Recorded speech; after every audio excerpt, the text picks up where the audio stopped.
psychology. He brings that unique skill set, effective in organizational and product development, 15 years of which has been focused on cybersecurity.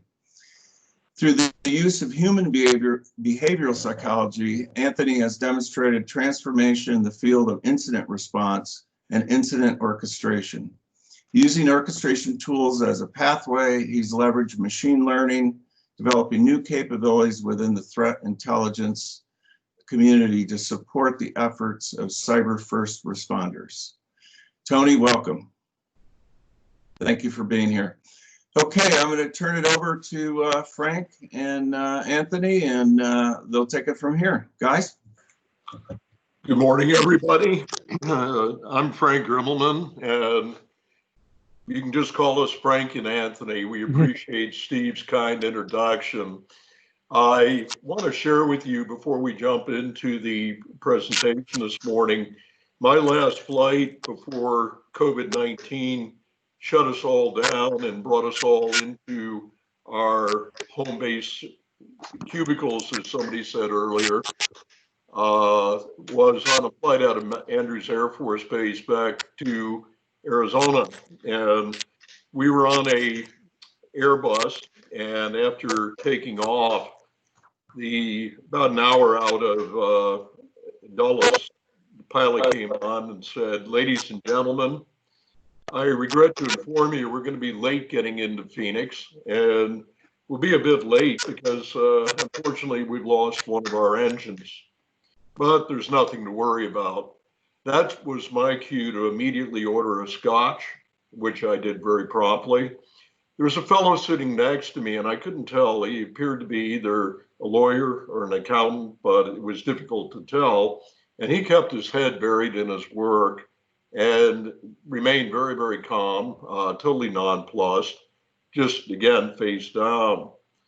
And finally, he looks up at me and he says, "You know, what concerns me is if we lose that other engine, we're going to be up here all day." I think the point of that is very straightforward, that we need to look at the big picture and the smaller things that are going on a day-to-day basis. With COVID-19, we have had no dearth whatsoever of various news stories on a day-to-day basis that have been impacting us. But what we want to talk about today is those scams that we've all been hearing about, the success of them in the context of the bigger issues, and then bring it back to things that all of you could or should be doing to mitigate the impact of the adversaries who are becoming much more focused and much more sophisticated. I think that the bigger picture that we want to share today is that digital transformation, which has really been a catchphrase for some time now, is garnering continued buzz. And I don't believe any of us anticipated the digital transformation that we witnessed literally overnight, where organizations went from a physical-based environment to a virtual-based environment, many of them with all of their employees, unless they were in a first responder situation or critical entities. Reflecting this, we can see Zoom grew from 10 million in December to over 200 million last month. Accompanying this was a number of security challenges, such as adding the phrase Zoom bombing to our vocabulary, and to China possibly glimpsing data in transit becoming a major focal point for the FBI as well as other agencies. COVID-19 has proven that businesses need to be adaptable and be able to pivot quickly, as many went from supporting that physical workforce to the virtual workforce. Who'd have thought a couple of months ago any of us would be in that situation? Acura stands in a very unique position in participating in the transformation, allowing us to witness the cybersecurity impact surrounding our member organizations' adaptability and evaluating our own need to adapt to support this overnight transformation. So let's turn to a very high level focus on what the impact on cybersecurity was, and then we will turn our focus to some brief context and then jump into the meat of our presentation. So what we have seen with FBI reporting says it all in the headline, that they've seen a fourfold increase. That means initially they reported 300% increase and ultimately 400% increase in targeted phishing campaigns in particular. An increase in cybercrime really depends on your perspective, but with what the FBI reported, we saw impacts particularly on the healthcare sector, including providers, U.S. Department of Health and Human Services, and even the World Health Organization, with Germany probably taking the golden ring, having lost millions of euros falling for a scam itself. While our member organizations experienced that same 3 to 4-fold increase in very uneven increments, we saw it in bursts on various dates, primarily, again, in phishing email attacks. It remained business as usual pretty much, with the exception that the theme of the attacks were mainly around interesting topics such as what's going on with COVID-19, how to protect yourself, most recent stats, and many of them coming from what appeared to be addresses, DNS records, etc., that you would have taken as being legitimate.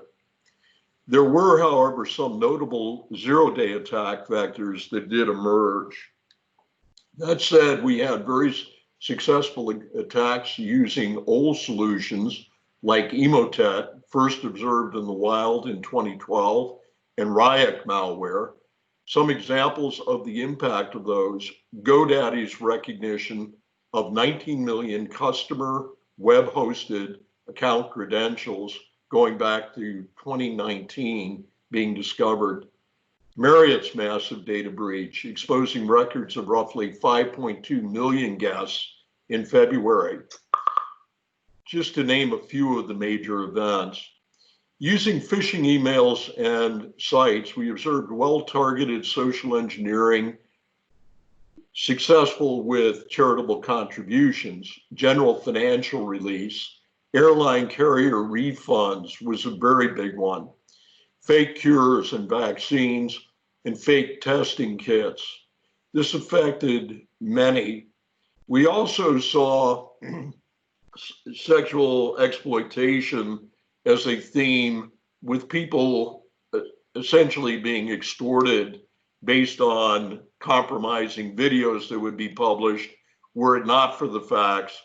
So this sextortion became a very, very big concern for law enforcement and intelligence particularly. Affecting many, we'll come back to some of those affecting the business community in particular shortly. But first, some context regarding ACRA and our perspective for some that may not be familiar with us. Since I didn't like the term ISAO, which stands for Information Sharing and Analysis Organization, because I didn't think it reflected value to the business community, we believe that there has to be action that accompanies information sharing. If you do not have action, then fundamentally you don't have any business value.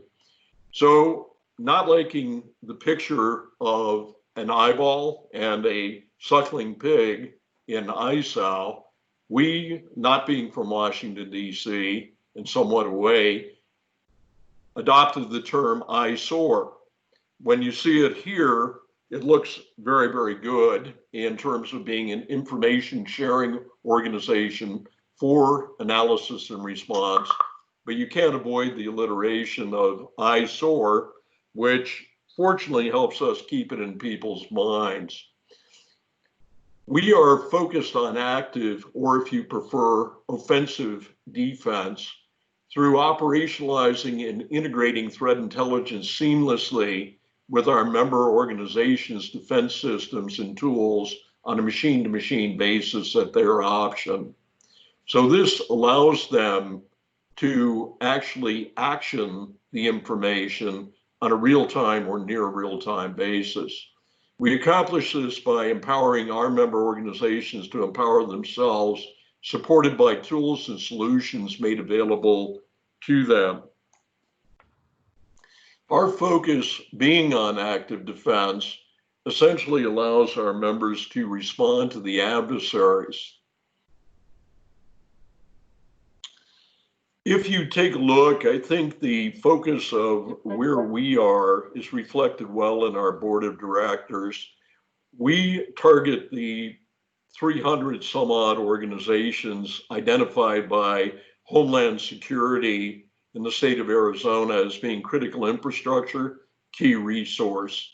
We also focus on the supply chain that supports them. Many on this call are part of that supply chain and or the infrastructure that they depend upon, which can be the utilities, water, etc. So with that, what I want to do is turn it over to Anthony to talk to you about what the conversation today is really about. It is definitely much larger than simply the phishing attacks that we have seen. Anthony? Yeah, for some reason I can't actually see the slide deck, but I will go off what I have. So I think when we look at kind of the whole COVID and everything that's going on, we kind of consider that the model has changed on us, right? Where if you look at kind of even our risk vectors, the conversations we used to have about where risk lies and where those lines get drawn and what our posture for risk is has changed. We did bench testing with things like, hey, planes landing on the roof of our buildings and stuff like that, but never did we actually think of, okay, there is going to be a global pandemic and it really is going to take us down. Now, part of the good news is we did okay. We survived. Technology stood still. Home networks stayed online. But I think going forward, it really honestly, I don't think we actually know what to look forward to, including the fact that all of the EULAs we have, the acceptable use policies we have in our businesses, the rules we've set up for our users has all changed. So it kind of has become unenforceable. And then you also look at, well, what does that mean? How do we protect these people? How do we protect these networks moving forward? Next slide, Frank. So I put that up. I put kind of what I now call the traditional security model, right? It's like we had all our stuff built around. We've got this great wall we can defend behind, and then everything on the outside we manage a certain way. Well, I think we've all kind of seen it, and I think moving forward, we all kind of know that that's a model that's probably going to stick around. Gone. I think we've showed businesses we can function outside the office. We've shown businesses where we can actually be effective in doing this, and I think something new is going to emerge, especially with the next generation. So what does that look like, and what does that look like from cybersecurity? And one of the comments I want to make here, and why I put this up about threat monitoring versus threat intelligence, is when we collapse those two, right? Threat intelligence is about using intelligence to actually predict an attack and get in front of it, right?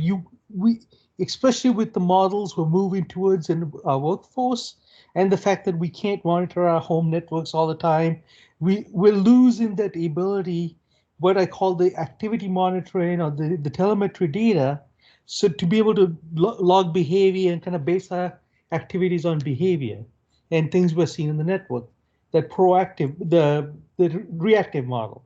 So I think where we're really looking at is we've got to go towards a proactive model, and that's kind of where my focus is at Actor right now.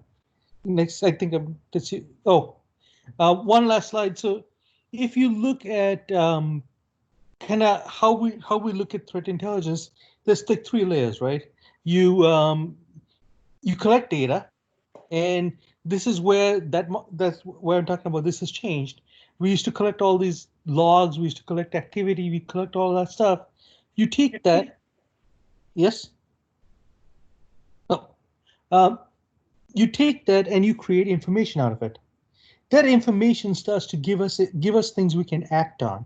But again, that is just information till somebody actually creates knowledge out of it, right? And a human analyst has to look at it, or some sort of human has to look at it and go, okay, this is something we have to act upon.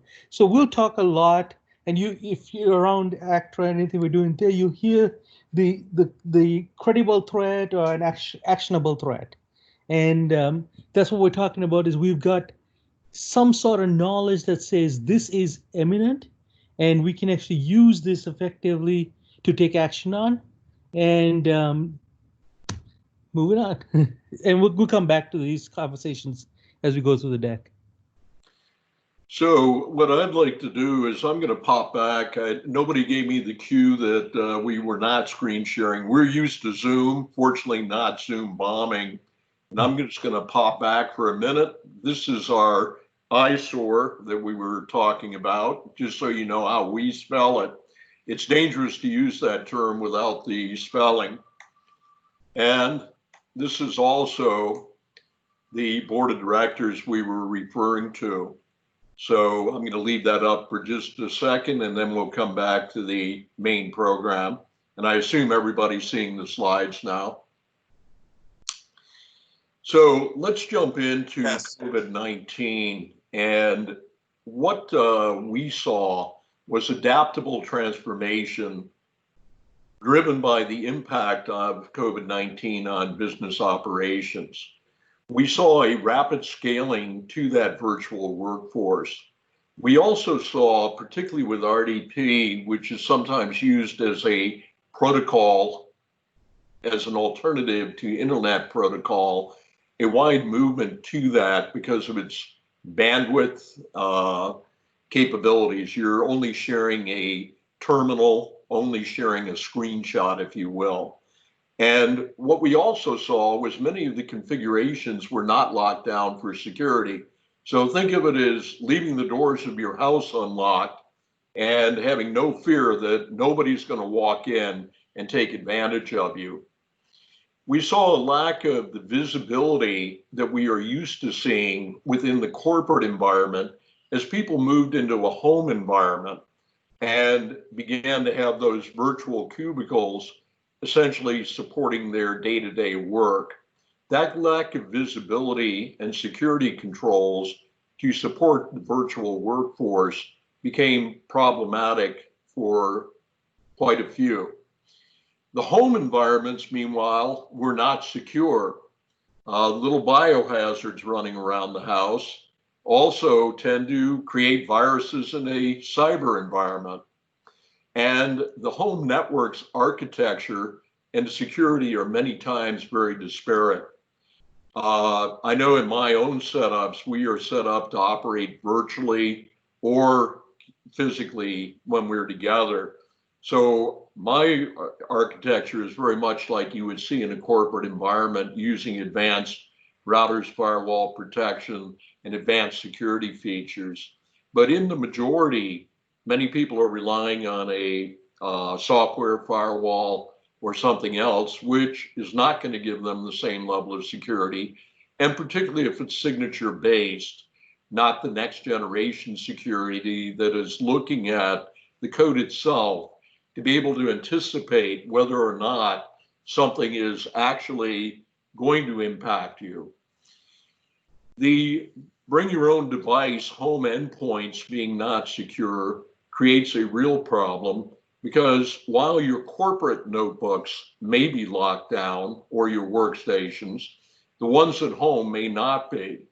And again, a major security threat. And finally, the greatest security threat, human beings, namely your family, and the environmental exposure that's created in a environment which is not locked down.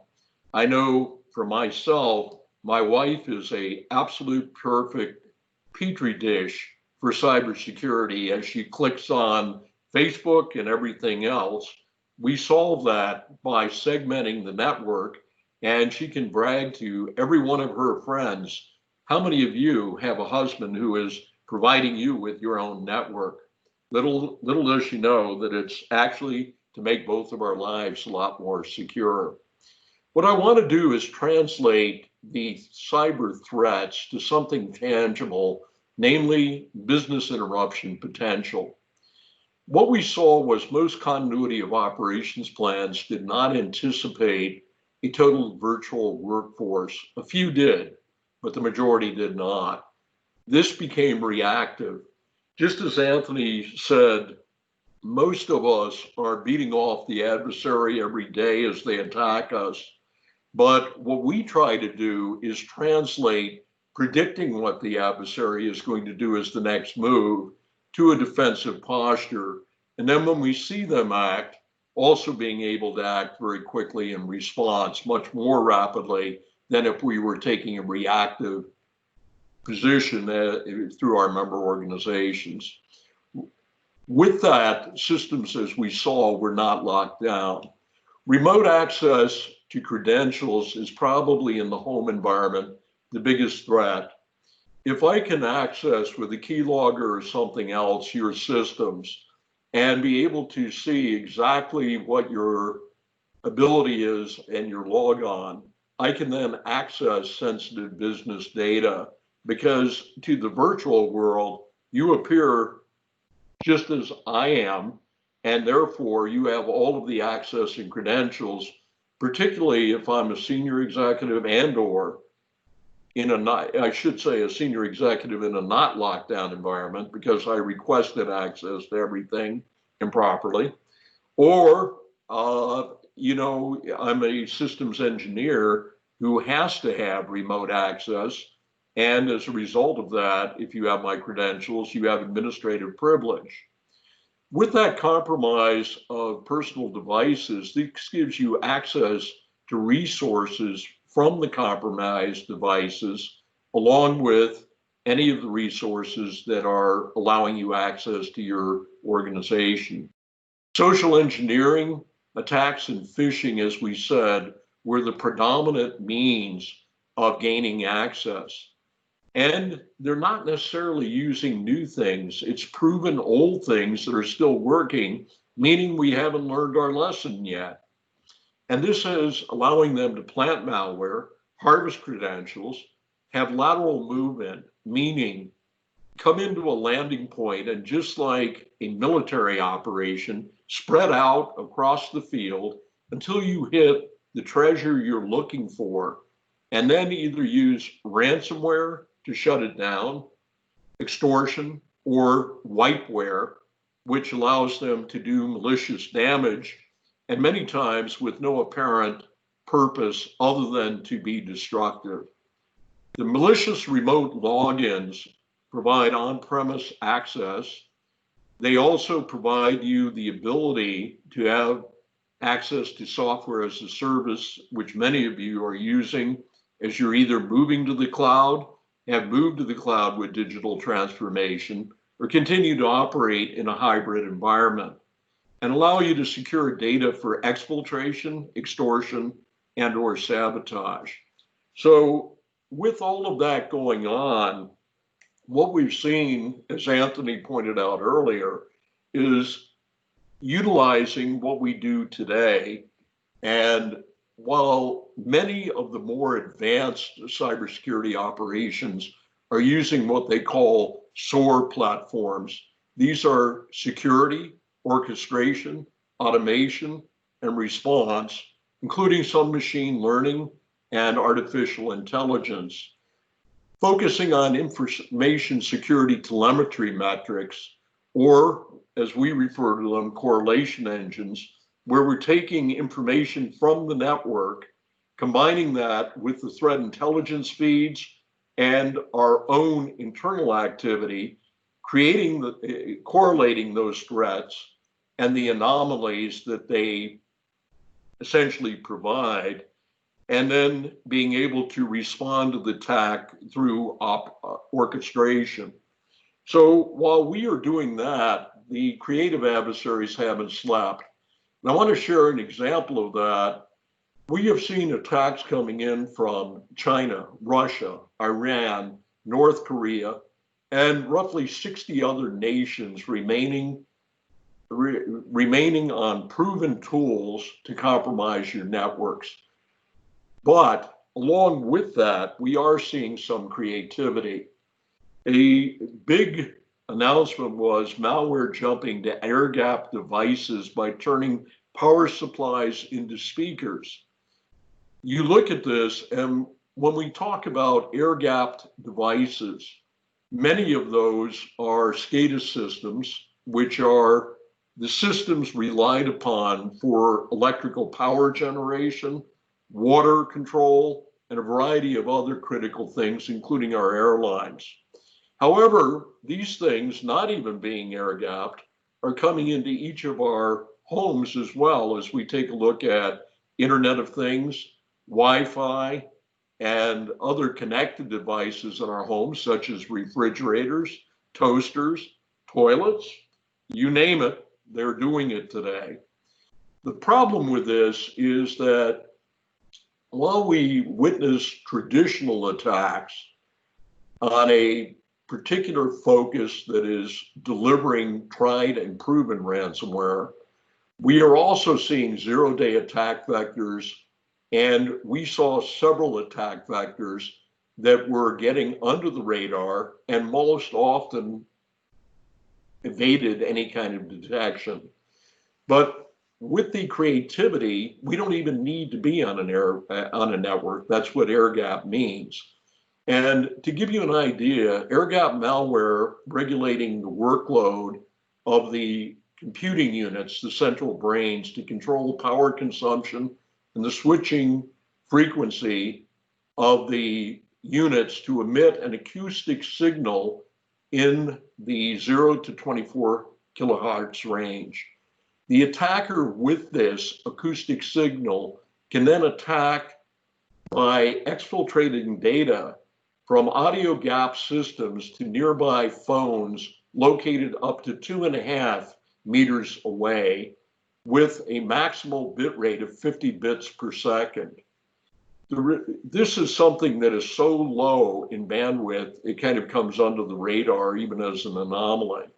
The related malware then allowed amassing sensitive data through transmitting that data in a WAV format, standard WAV file, using the acoustic sound waves emitted from the power supply.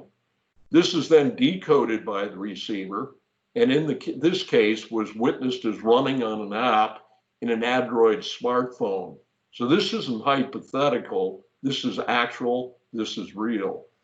Takeaway is a reminder that complex supply chain attacks can be directed against any isolated systems, whether on a network or air-gapped, emphasizing that as we continue to grow with the explosion of Internet things and SCADA devices as targets, we have increased vulnerability. With that, I'm going to turn it back to Anthony to talk about the security models change.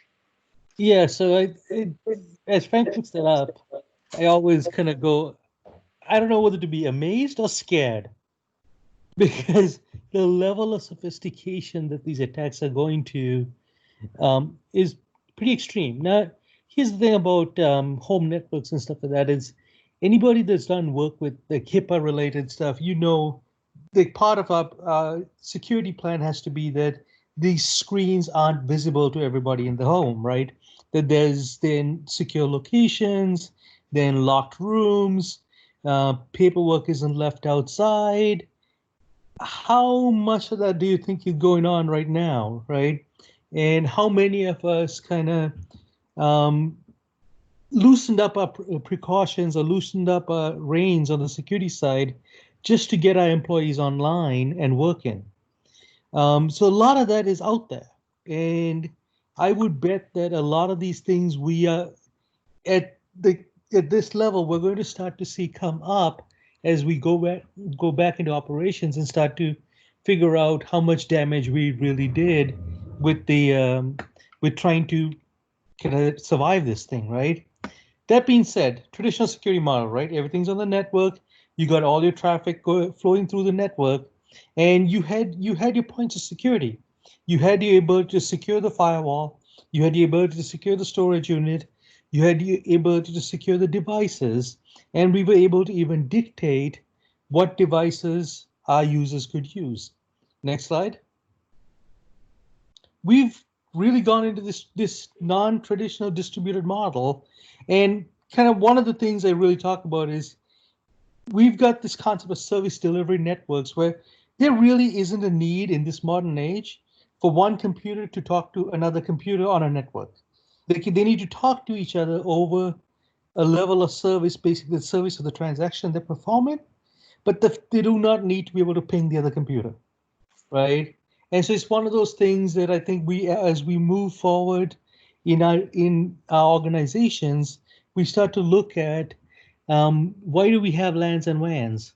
Why are we not in the service delivery model? Why do we not have virtualization as a factor?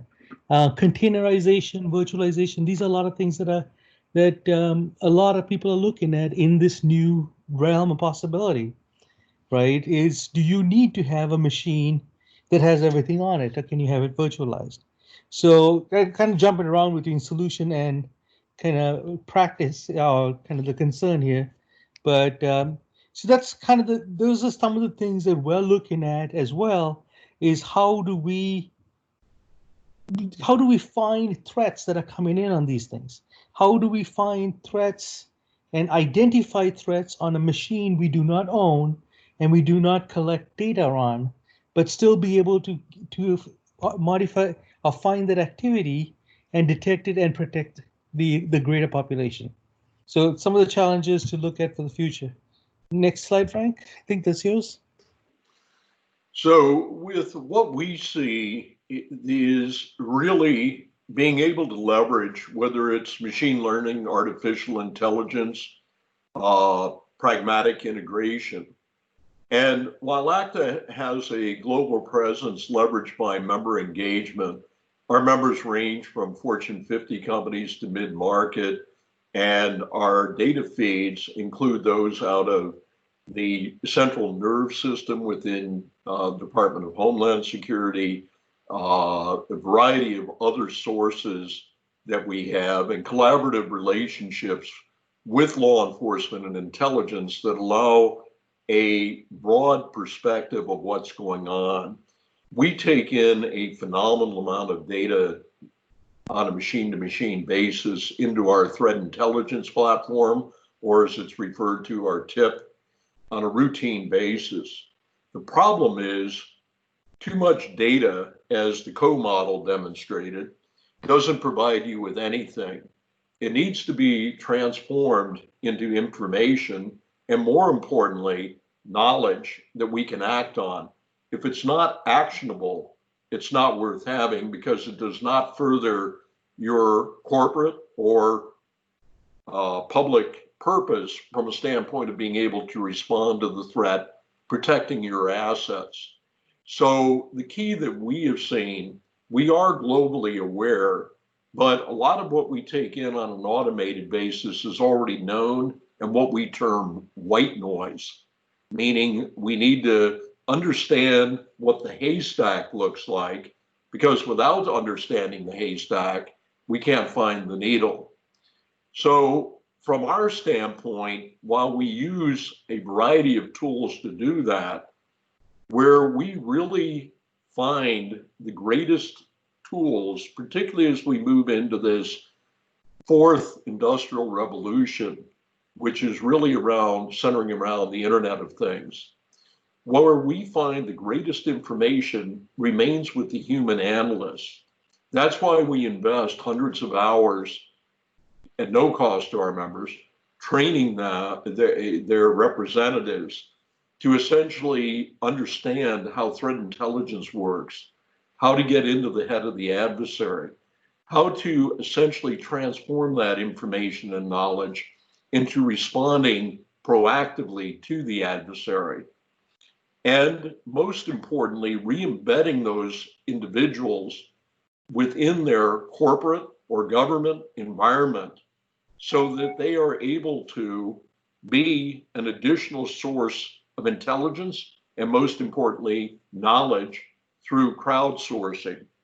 So what we are looking for them to do is, with an understanding of their environments, to be able to say what is abnormal. In other words, you see attacks every day. State of Arizona has 8 million attacks on a monthly basis. That's a huge volume. But within those attacks, certain of them stand out as being interesting, or the word that's been adopted in the jargon, anomalies. As a result of those anomalies, we can crowdsource, and we have the communication systems and as well as the platforms in place to allow the membership to act as a virtual environment, just as though they were in a physical room, to be able to respond rapidly to that crowdsourced information, and to be able to operationalize it and integrate it, more importantly, with their defense systems. Hence why we refer to ourselves as an eyesore. And don't forget the spelling of that. So with that, what I would like to do is say, if you can rely upon the people and go beyond that, we want to protect assets. That's our members' objective. It's their goal. With that, in responding to the threat, we are acting immediately to be able to protect assets through this broader perimeter that doesn't stop with the assets you own. However, in order to eliminate the threat entirely, we need to, while aligning the self-interest of our member organizations and with our fiduciary responsibility with them, coordinate with law enforcement and intelligence while providing a buffer where it's appropriate, in order to be able to allow law enforcement intelligence then to do its job, and to, through doing that job, eliminate the threat at source through time. So that's really what the power of the crowdsourcing is, and having legal structures as well as a cultural system of trust, as we refer to it. We adopt Vegas rules. On the East Coast, it'd be Chatham House rules. But what is stated remains in the House unless the person authoring it elects to share it with attribution to who they are. So with that, let's look at future COVID-19 considerations that may affect your organization. Given the movement to a virtual workforce, the question is, will you return to a totally physical workforce? Or, given that it's worked pretty well during COVID-19, based on most of the feedback we've had, will you adopt a virtual workforce or rely more heavily on a virtual workforce going forward? How does this affect our 2020 threat landscape? And will you now be buying equipment that's pretty locked down for people to use in the homes or virtual environments? Or will you continue to have a BYOD strategy, which we saw emerging 5 years ago as a predominant mechanism to reduce capital investment by the corporations, particularly? Will the workforce privacy rights be impacted? We've heard even in COVID-19, a number of countries, particularly China, adopting social media strategies where they can tell immediately where people are who you had contact with. We've had conversations in the US with Google, Microsoft, and others. These are critical elements of security versus privacy, and the questions are still to be answered. And ultimately, what is the impact on digital transformation in organizations? Many organizations had strategies, and I like to think of digital transformation of really being applied operations research, meaning the end-to-end process flow and how technology can impact the efficiency and delivery of that. So as we are looking at digital transformation and the organizations are moving forward, Does this need to leverage the virtual workforce have impact? We're going to have a luncheon with the Tech Council. It's our annual luncheon at the end of the year. And a lot of the focus will be on these questions because they still remain to be answered as we're just now moving back into the physical environment. So we'll see where they take us. In the interim, how do you protect yourself and your organization?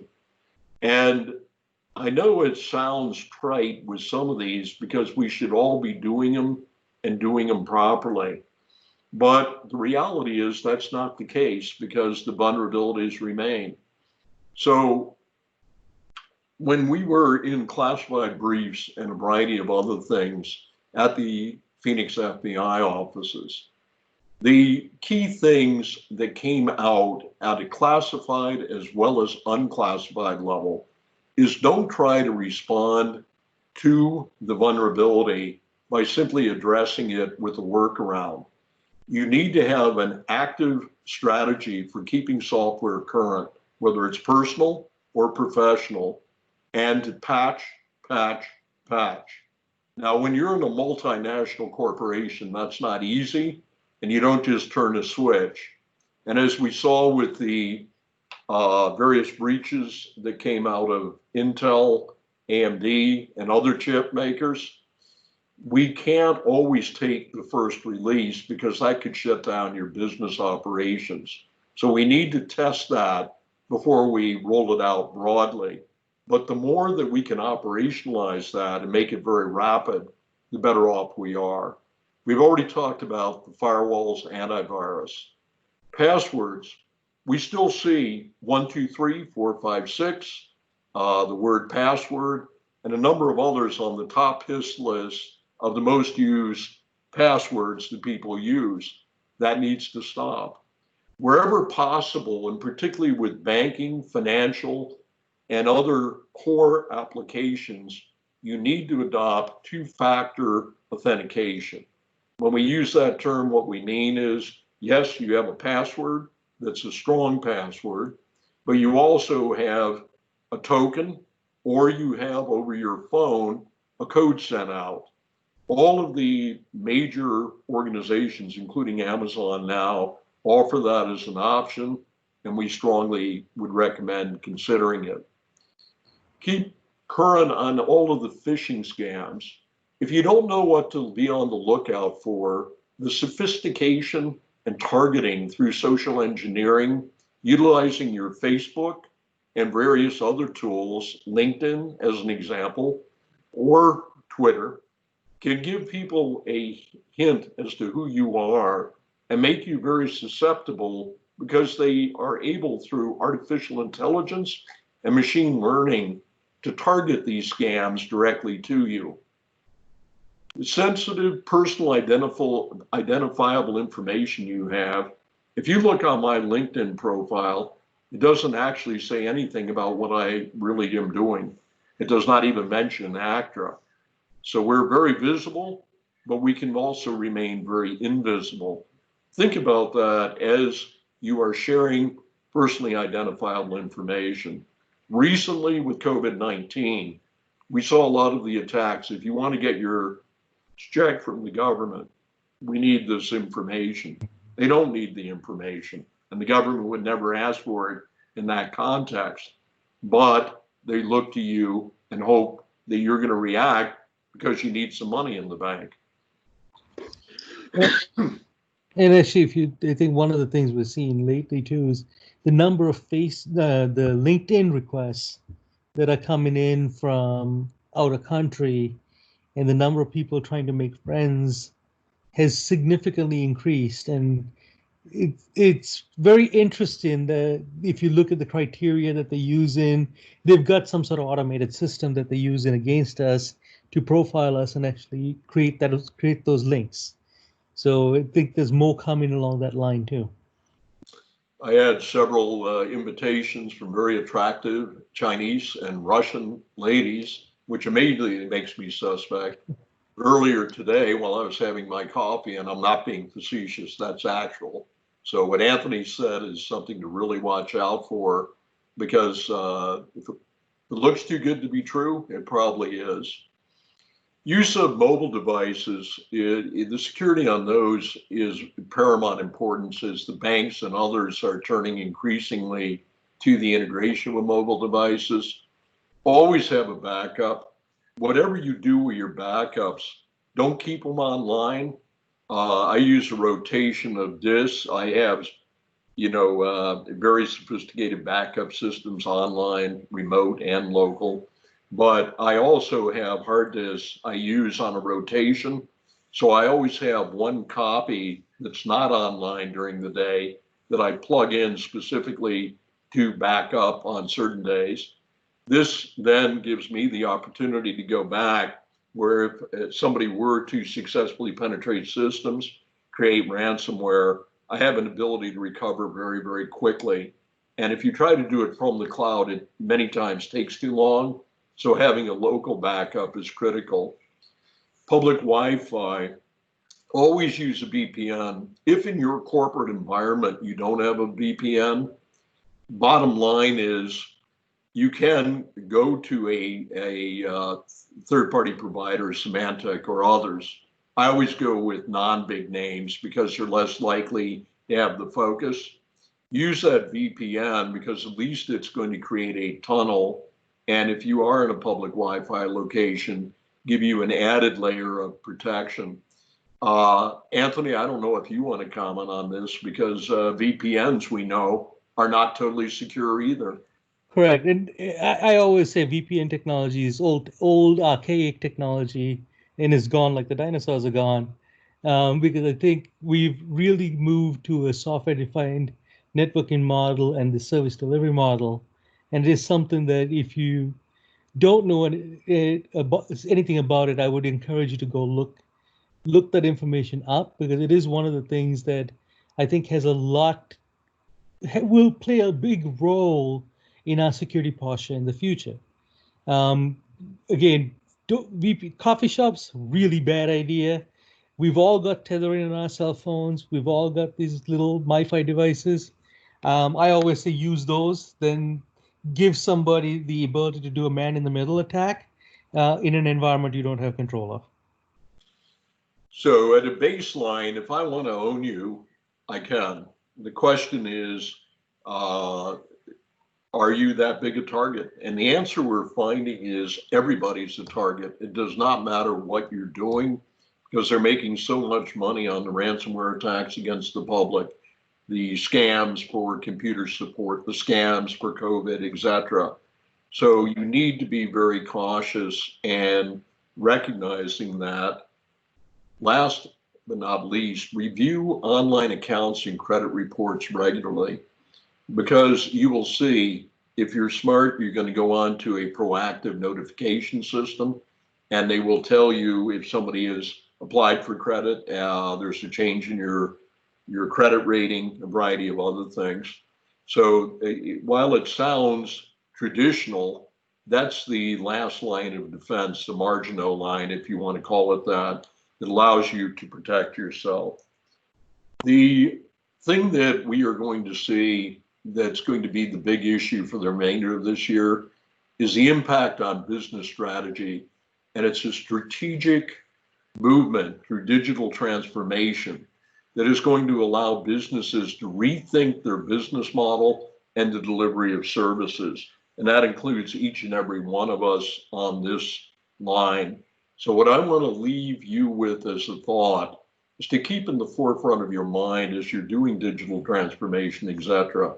Don't just operationalize business as you've done it in the past, but think out of the box and determine if your strategies can encompass new things, including virtual workforce, and improve flows and consistency to allow you to achieve more in productivity, output, and your operational objectives. Anthony, a thought to leave in that regard? Yeah, actually, I wanted to add one more thing on the home Wi-Fi and IoT devices. As we start to see a lot of the IoT devices kind of enter in our houses, right, and enter in our homes and our vehicles and things like that, most modern Wi-Fi routers have multiple SSIDs, which means you can actually segment your network at a minimum up to 4 different segments. I would strongly encourage you to look at that and put your IoT devices on a separate network. That being said, like my house, I made the mistake of teaching my 9-year-old to use IPTV and stuff like that. I have a requirement of 6 nines, not even 5 nines in the house. So not everybody has strong networks like that. But one of the things is, again, increasing the education of our user population who's now taking security that they relied on the IT person at the office to now take that home and now bring that into the home environment, right? So I think the level of education is the demand on the level of education of our user population, I think, has just increased as well. And the last comment I made, if anyone noticed the Coe model, that's actually, if anyone knows Jeffrey Coe, that's actually named after him, who actually was the person that taught me that model. And I think what we're trying to leave you with is cybersecurity is everybody's business. It's not IT professionals. It's not the guys at the office or gals. It's bottom line, everybody's responsibility, and we all need to take it seriously. So with that, we'd like to open it up to questions you may have. And Steve, I'll leave it to you to say how you want to handle those. Frank, I have a question from the audience. Please explain software-defined perimeter security and whether it is useful for a distributed workforce. So, yes, non-technical question for everybody. So the software, in traditional networking, we have devices that make a one-to-one connection with the network, right? A software-defined network is basically, it's software control, it's virtual, and regardless of where you are, it creates a new connection dynamically. The beauty of that is, if you're using VPN technology, you have to remember to turn the VPN on. Especially if you're using it on like a phone or a PC, you always have to go in and connect that VPN, right? That doesn't always happen. You always have issues. And because your Wi-Fi connects directly to a network and may not automatically start the VPN, you can have vulnerabilities. These software-defined networking technologies do what's called an always-on VPN capability. So you're never without a connection, and it doesn't establish one VPN. You could be using a VPN to connect to your office while it sets up a separate virtual network to connect to something else. So you've now got this automatic segmentation. So without kind of going too deep into the technology, it actually allows you to be much more secure and segment your network traffic so that you've got better security posture for all the different connections you're doing on one machine. That kind of help? Thank you. That was excellent. By the way, we got a thank you here for a great presentation by both Frank and Anthony. Are there additional questions? Either unmute yourself, raise your hand, stick it in the chat box. Any further questions for two of our best experts on this topic in Arizona?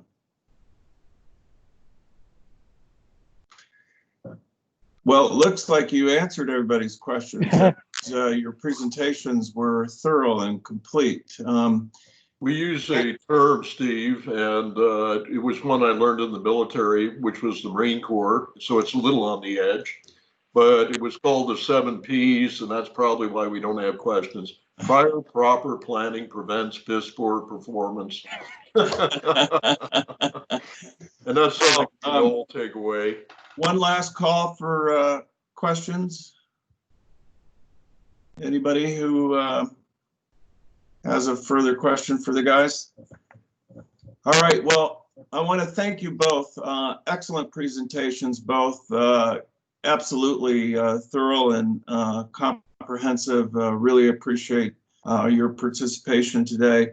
I also want to thank Cox, our silver sponsor, the provider of the internet in Arizona at increasingly higher speeds, and has been investing heavily in the infrastructure here in Arizona to support all this working from home that's going on. So thank you to Cox. And again, for future events, go to aztechcouncil.org. If you're interested in speaking at an event or being a sponsor of one of these virtual events, please just send Lee an email at events@aztechcouncil.org. I want to thank the audience for your participation today, and really appreciate everyone's continuous support for the Tech Council in our programming, and I hope you all have a great rest of the week. Thank you again. Thanks, Steve.